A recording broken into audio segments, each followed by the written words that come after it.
game started. Okay, 2126. And I am. Let's play system with knight c3 against this Alekhine defence. I've got an idea of casting queenside. I think I've seen that in a recent game. It's an interesting idea just to try and play like queen d2 and castles queenside. So even IMs are not very high rated on this auto pairing. It's pretty tough. It's got to be said. Maybe knight f3, but then bishop g4, then bishop b5. I don't know. What about bishop b5 straight off? Bishop b5. Is this an awful idea? No, maybe just takes and queen e2 or queen d2. Alright, I think maybe queen e2 so I can play castles queenside. Okay. If I castle queenside now. Maybe f4 here is useful. So a plan, knight f3 is the plan. Try and pressurise the d file. Knight f3. What's my opponent's plan though? So f takes, knight takes. I don't know. No, f takes, knight takes, bishop e5. Bishop b5, queen b5, queen moves. I think f4 is alright though. It's putting the opponent under a little bit more pressure on this d file. So this should be kind of interesting. If I can get knight f3 next. Any other ideas? h4, h5 comes to mind because I've castled queenside. But knight f3 and fe, or actually bishop takes c6 and fe might be interesting. Trying to just exploit this diagonal. Bishop c6, bc, then queen b6 and rook b8. I don't really want a counter attack on the semi-open b file. So my opponent's long in thought here. So maybe, I don't know, he's a bit of a perfectionist and sometimes loses on time in these 5-minute games. Time's pretty critical, even on 5 minutes. Maybe he's preparing bishop g5. Okay, I think knight h3 is horrible because bishop h3, and then I'm just losing a piece. But what about just g3? I don't mind this opening of the g file. I think that'll be okay. Check. Okay, so it's giving me potential g-file counter-attack. Can I sack that f-pawn, or do I just protect it with queen d2? I can protect it, I think, and also attack his d6. So that should cause him some concern if he wants to win pawns. He should be concerned about losing pawns. So knight f. If I'm getting knight f3, but then bishop g4, then rook f1. Right, I'll protect this pawn a bit more. So now, okay, it's an interesting position. If I can get knight f3, I should be okay. Rook a8 will be. My bishop's also covering e2, so I just want to be able to play knight gf3. Knight gf3 and rook hg1. Try and use that g file.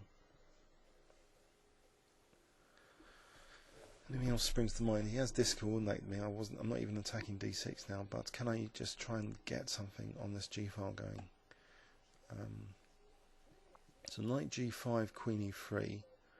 I don't really want the exchange of queens. King b1, queen e3, queen d6, bishop f3. Actually, king b1, queen e3, queen g2. I think maybe I'll go for that. Try and keep the queens on and some of the tension in the position.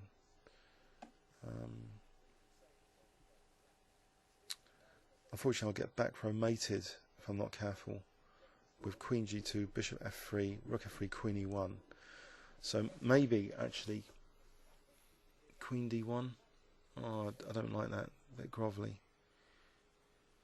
Don't have to really go into this ending. What about queen takes d6, bishop f3? Nope. Queen d1. I'm getting a bit tied down here, but maybe queen d1, then rook g1 and rook g3. Just to try and keep the queens on. Mind you, I'm losing f4. Oh well, can't have everything. So I'm just trying to get some sort of attack with the queen still on the board. If my opponent's more of a perfectionist, which he seems to be, because he's like a minute behind now on a 5-minute game, then maybe this attack might come off. So if I can play rook hg1. Mind you, once he wins the f4 pawn, he'll get the e5 square for his knight. So that's not so hot. I'll play this. Or should I play f5? Is there any advantage on... Alright, I'll play rook hg1.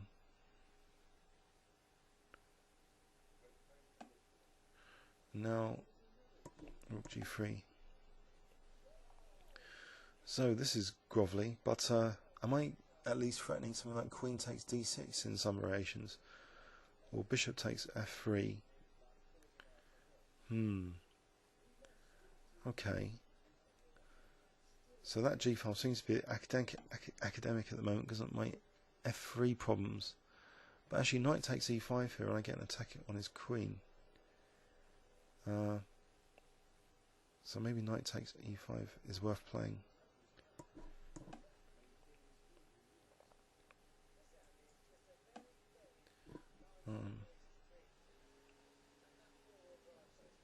Okay, what's going on here?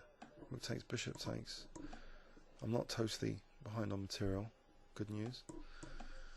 In fact, pawns are equal. And clock advantage. Should I stop rook e8 with bishop b5? I think so. It's like my opponent was after simplification, and I never managed to quite use that g-file. Seemed to remain an academic.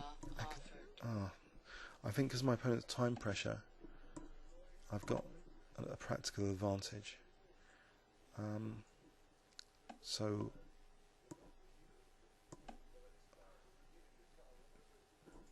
chess as a fight rather than chess as a science. So as a fight, I'll play on. If I'm going to be b4, and then I'll play bishop a3 to stop. Sorry, bishop a4 to protect. Yes. Okay, if I can now get my rook to the 7th to coordinate with bishop, maybe I'll get some threats going like rook f7. Rook f7, I don't know, is it harmless? Is he going to just carry on pushing though with h3? Probably. So maybe I need to play rook h7 here. Oh, there. Yeah, I think I need. I think this is the best of the bad bunch. And then he's got g5. I'll try and get these pawns going, maybe. So maybe bishop d5 at a certain point, sacking. Draw offered. Another draw offer. So here, I think my opponent's taken too long. I'm going to carry on playing for the win. Check. So check. It's only got 7 seconds.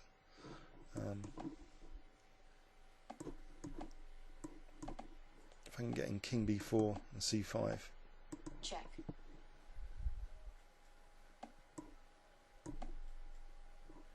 Black forfeits on time. Phew.